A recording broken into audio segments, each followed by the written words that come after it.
Hola amigos de YouTube, aquí con otro Creepypasta, espero que les guste. Creepypasta 5: Los Teletubbies. Quien alguna vez haya visto los episodios de los Teletubbies, nunca llegó a imaginar que tras esta serie existe una verdad perturbadora. El programa producido por la BBC en colaboración con Ragdoll tenía el noble propósito de divertir al público infantil. Sin embargo, los Teletubbies nunca dejaron de tener una apariencia extraña y siniestra.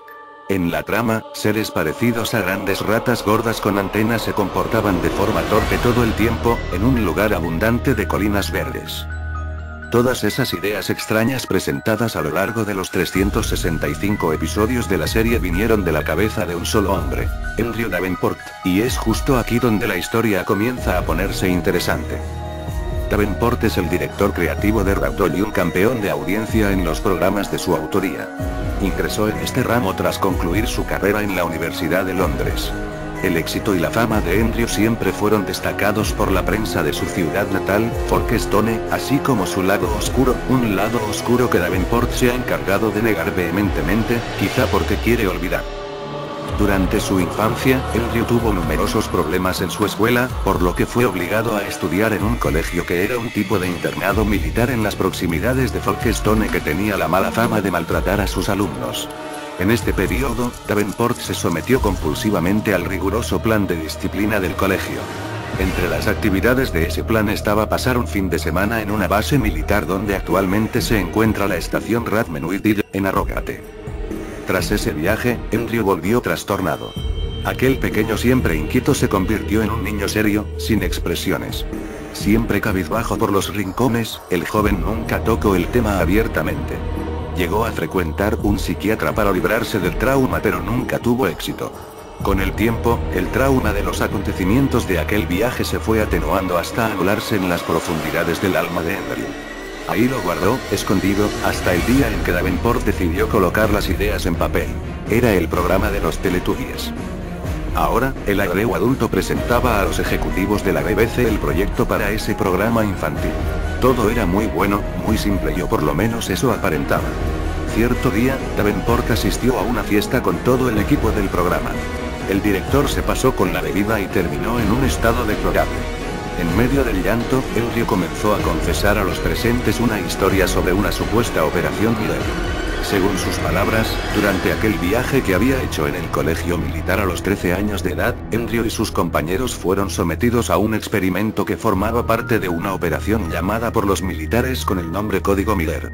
Todos fueron puestos en una esfera que parecía hecha de un plástico líquido y permanecieron ahí mientras una luz cegadora envolvía toda la estructura. Andrew contó que se desmayó, despertando en un lugar totalmente extraño. En ese lugar, nada parecía tener sentido, las leyes de la física no se aplicaban y las criaturas que allí habitaban no tenían parecido con ningún animal que haya visto antes. Eran seres parecidos a grandes ratas, con cerca de 2 metros de altura, vestían ropas metálicas y con antenas por encima de sus cabezas. En la región del abdomen estos seres tenían un display en el que se podía ver todo lo que ellos pensaban, incluso los pensamientos del propio Andrew. Todos se comportaban de forma tonta, emitiendo algo parecido a una risa todo el tiempo. Parecían niños. Andrew y otros de sus 3 amigos permanecieron en ese lugar, según su perspectiva, durante largos meses. Se comunicaban con las criaturas mediante el pensamiento y éstas materializaban todo aquello que los niños deseaban, casi siempre con una sonrisa en el rostro.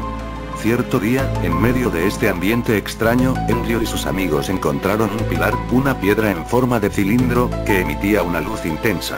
Uno de los compañeros de Andrew tocó aquel pilar y desapareció. Los otros entraron en pánico y salieron del lugar corriendo. El pobre muchacho volvió a su hogar, un globo flotante con ventanas donde también habitaban las criaturas. Sin embargo, cierto día el pilar cilíndrico se apareció al pie de su ventana. Andrew tenía miedo de tocarlo, pero una de las criaturas le transmitió un sentido positivo haciendo que Andrew se armara de valor. El niño tocó el cilindro y despertó dentro de la esfera de la base militar en el momento exacto en que aparentemente había desaparecido. Davenport le dijo a su equipo que todo aquello había sido muy real como para tratarse de una ilusión. Y los otros colegas del experimento tuvieron la misma experiencia que Davenport. De un total de 12 niños, solo él y otros 3 fueron a parar en aquel sitio, los otros fueron cada uno a un lugar diferente. Andrew terminó diciendo que los responsables hablaron de que había tenido éxito en el universo del medio. Al día siguiente, Andrew negó todo lo que había contado al equipo. Dijo que era un pensamiento tonto, que no creyeran en nada y mantuvo el silencio por meses. No se sabía nada más de Andrew hasta que tenía que dar una orden. La historia era demasiado extraña como para ser mentira. Años después, los estudiosos de la teoría de las cuerdas revelaron que podría existir, entre dos universos paralelos, un lugar en el que las leyes de la física que conocemos no se aplican. Creen que se trata de un espacio vacío, sin vida, inocuo. Pero quizá estén equivocados, tal vez exista algo, quizá se trata de los universos del medio y quizá Andrew fue uno de los primeros humanos en visitarlos. Quizá esas criaturas también nos visiten y... Gracias por su atención.